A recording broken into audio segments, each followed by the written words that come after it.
महात्मा उसी समय बार बार चौकन्नी हो जाए और चौकन्नी होकर चारों ओर देखने लगे। अंत में बाबा अगस्त को क्रोध आ गया कि ओरे मूर्ख, सर्प सर्प आवाज थी थापे भोका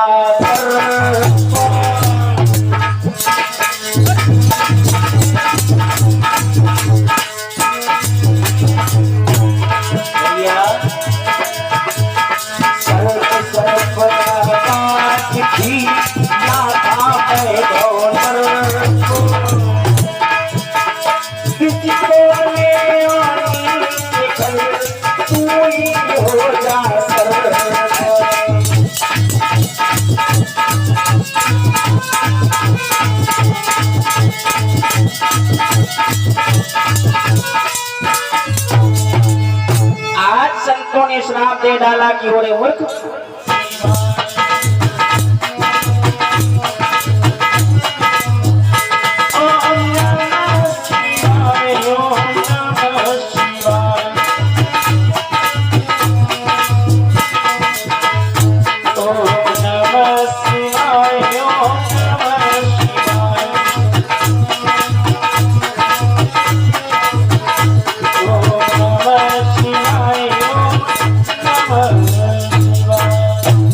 जैसे ही कहा।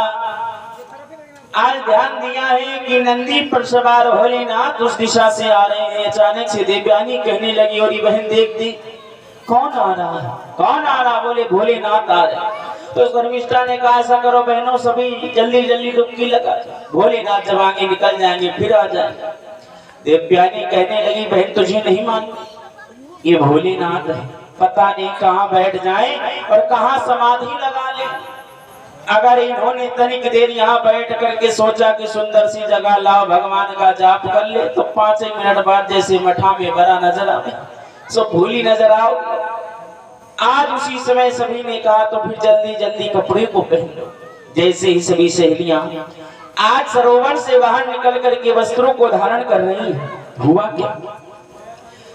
आज इधर दिव्यानी के वस्त्र शर्मिष्ठा ने गलती से पहन ली, और जैसे ही दिव्यानी के वस्त्रों को शर्मिष्ठा ने पहना तो दिव्यानी उसी समय बोल पड़ी, ओरी बहना तुझे इतनी जल्दी थी कि तूने मेरे वस्त्रों को पहन लिया, ये जानती हुई कि मैं ब्राह्मण कुल से हूँ, प्रसाद ले लीजिए, और तू राक्षस कुल से, मेरे तो वस्त्र अशुद्ध हो गए। उसी समय शर्मिष्ठा कहने लगी, ओरी बहन मैं तो तुझे अपनी बहन मानती थी, लेकिन तूने मुझे राक्षस कुल की कहकर के मेरा हृदय तोड़ दिया और मेरा ही खाती और मुझे ही राक्षस कुल की बताती है। और दुष्ट, मुझे नहीं मालूम था कि तेरे ऐसे कटु शब्द होंगे। और उसी समय चीख कर कहने लगी, सुन बोली बिक मंगी पलती है,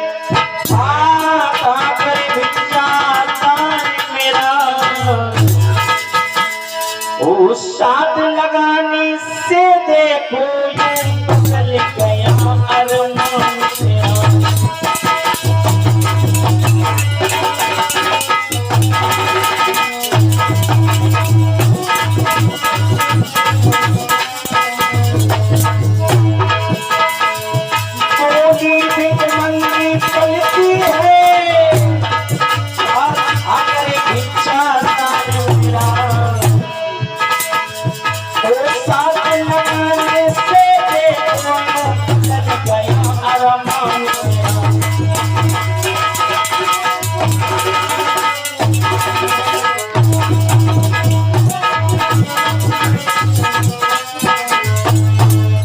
शर्मिष्ठा कहने लगी, ओरी भुजबंगी मेरा दान दिया हुआ खाती और मुझे ही राक्षसी बताती है। और आज उन अच्छी सहेलियों में जिस समय झगड़ा तगड़ा हुआ, देखो जिस समय झगड़ा हुआ, अब शर्मिष्ठा राजा की कन्या है, हट्टी कट्टी है, एकदम से झपट कर जैसे दिव्यानी का हाथ पकड़ा, मरोड़ने लगी। दिव्यानी कहने, अरे बहना छोड़ छोड़ छोड़, इतने में पीछे अंधकूप था। आज उसी कुएं में शर्मिष्ठा ने दिव्यानी को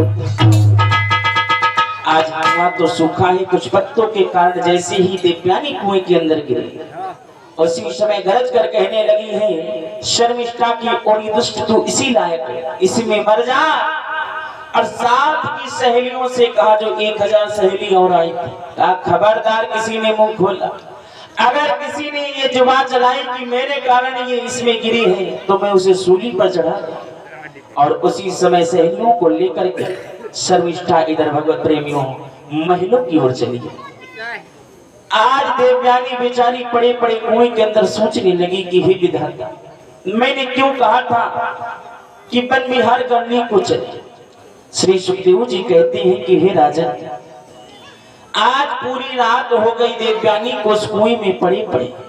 जैसे ही सुबह हुई, इधर प्रयागराज के राजा ययाति शिकार खेलने के लिए जिस समय वन में आए, आज प्यास से जिस समय व्याकुल हो गए और जल की खोज में आज अश्व को हाँकती हुई उसी दिशा की ओर चले आ रहे। आज कुएं में पड़ी देवयानी ने जिस समय सुना कि कोई बटोही जा रहा है, पैरों में आज घोड़े की पैरों की टाप सुना रही है, तो उसी समय कुएं से आवाज लगाने लगी, घोड़ा वाली।